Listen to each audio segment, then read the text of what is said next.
भाई आज WWE में ऐसा धमाका हुआ ना कि कमेंट्री टेबल हिल गया, फैंस की आंखें अटक गई और पूरा अरीना शॉक में चला गया। सोचो जरा, माइकल कॉल बैक स्टेज गया ब्रॉक लेसनर का इंटरव्यू लेने और लेसनर बोला इंटरव्यू बैक स्टेज नहीं होगा। भाई सीधे कोल को उठाकर स्टेज से रिंग में ले आया। अब ये इंटरव्यू था या किडनैपिंग सीन? इधर भाई मेन इवेंट में जो कॉन्ट्रैक्ट साइनिंग हुआ है ना, वो WWE हिस्ट्री में लिख दिया जाएगा। सोचो जरा, ये सीन शुरुआत में तो नॉर्मल लगा। निक एल्डिस आया, बोला कल का रेसलप्लोजा मेन इवेंट में कोडी रोड्स से ड्रू मैकिंटायर होने वाला है। लेकिन भाई जैसे ही कोडी और ड्रू सामने आए, माहौल ऐसा बना कि एरिना ने सोचा अब एक्सप्लोजन होने वाला। अब सवाल यही है, क्या ये सिर्फ कॉन्ट्रैक्ट साइनिंग थी या कल के वॉर का ट्रेलर? जानेंगे सब कुछ इस वीडियो में, लेकिन उसके लिए कुमार पांडे यूट्यूब चैनल और फेसबुक पेज को सब्सक्राइब एंड फॉलो करना पड़ेगा। भाई असली खेल रिंग में शुरू हुआ। लेसनर ने कोल को गले से पकड़ा और तभी कोरी ग्रेव तोड़ता हुआ आया। भाई लेसनर ने कोरी को उठाकर ऐसा F5 मारा कि रंग हिल गया। फिर वो कैमरे की तरफ देखता है और बोलता है द डे जॉन सीना, कल मैं खून के लिए आ रहा हूँ। अब बताओ, यह धमकी नहीं सीधा ओपन चैलेंज है। तो सोचो सीना सामने आएगा तो क्या लेसनर उसे जिंदा छोड़ेगा?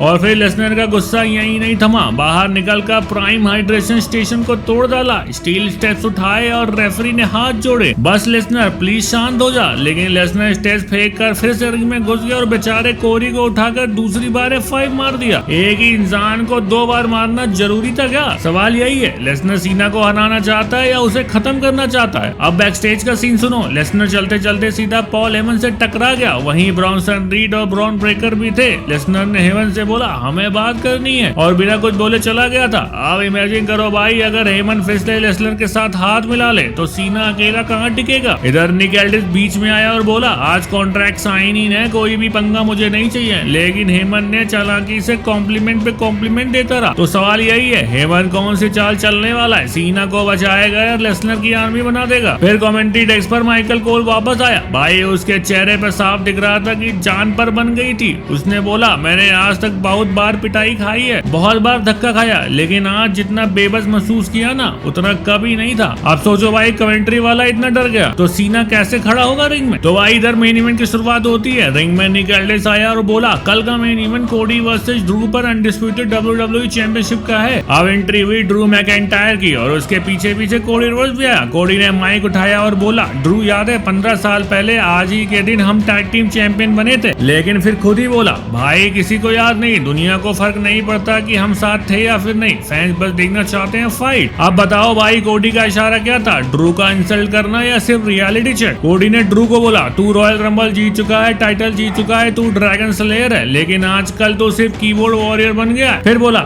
जा फोन निकाल और ट्वीट कर ले, यही आखिरी बार होगा जब तुझे ओवर लगेगा। अब भाई इमेजिन करो, चैंपियन खुद चैलेंजर को सोशल मीडिया पर पोस्ट करवा रहा है। सवाल यही है, ये कोडी की ओवर कॉन्फिडेंस है या माइंड गेम्स? ड्रू ने जवाब में आग उगल दी, बोला मुझे बस एक फेयर चांस चाहिए बिना इंटरफेरेंस के, लेकिन तू कंपनी का आदमी है, स्पॉन्सर और स्टॉक प्राइस की सोचता है। फिर बोला 5 हफ्ते तू मेरे किक से बाहर रहा, लेकिन कमबैक पर भी बस बातें कर रहा है। और सबसे बड़ी लाइन भाई, ड्रू बोला 5 साल पहले मैं तेरी जगह बैठा था और 5 साल बाद तू मेरी जगह होगा, और बोलेगा गॉड ड्रू वाज राइट। अब सवाल ये है, ड्रू सच बोल रहा है या फ्रस्ट्रेशन में बहक रहा था? कोडी ने कॉन्ट्रैक्ट साइन किया और बोला अगर तू जीत गया तो तेरी रात होगी, लेकिन अगर हार गया तो तेरा नाम हिस्ट्री में जाएगा उस आदमी के रूप में जिसने ESPN PLE के डेब्यू पर मुझसे हार खाई है। ड्रू ने भी कॉन्ट्रैक्ट साइन किया, लेकिन फिर क्या हुआ भाई? ड्रू ने सीधा कोडी को हेडबट मार दिया, टेबल बदल दी, कोई बाहर गिरा और अनाउंसर डेस्क पे धुनाई शुरू हो गई। आप सोचो, ये तो सिर्फ कॉन्ट्रैक्ट साइनिंग थी, एक्चुअल मैच में क्या होगा? ड्रू क्लेमोर मारने वाला था अनाउंसर डेस्क पे, लेकिन रुक गया और बोला कल चैंपियनशिप ले जाऊंगा। तभी कोडी ने कमबैक किया सुसाइड डाइव से। ऑफिशियल्स आए रोकने, लेकिन दोनों ने सिक्योरिटी को फाड़ दी और फिर से हाथापाई शुरू कर दी। आखिर में ड्रू ने कोडी को बूट मारा जिसके सर पे स्टॉर्म कर दिया और स्मैकडाउन केओस में खत्म हुआ। अब यही सवाल छोड़कर गया है, कल रेसलप्लोजा में क्या सच में रिंग संभलेगा या पूरा अरीना तहस नहस होगा? मिलूंगा नेक्स्ट वीडियो में,